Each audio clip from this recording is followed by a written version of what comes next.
First, I'm taking this beautiful pink lily and placing it here in the center of the glass vase. Next, I will add this vibrant red rose right beside it. Hi everyone, I'm just watering my Monstera plant today. It's important to check the soil first to make sure it's dry before adding water like this. I'm just having a quiet afternoon enjoying some green tea.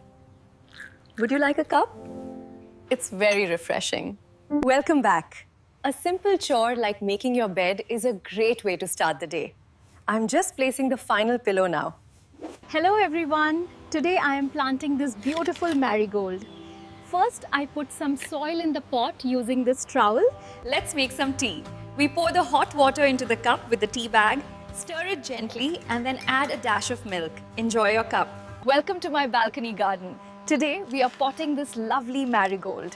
Scoop the soil in like this, then gently place the plant. Today I'll show you how to make tea. First, boil the water. Place the tea bag in the mug, like this.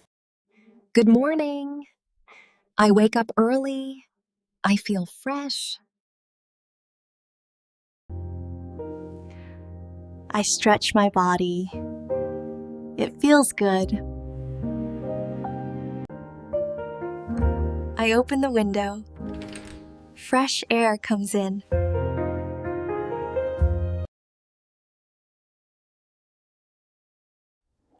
I drink water. Water is healthy. I make my bed. My room looks clean. Hi everyone! Today I'm making my favorite chocolate chip cookies. First you mix the batter, then you scoop it onto the tray like this. It's important to water your plants every day. I'm using my pink watering can to give this one a drink.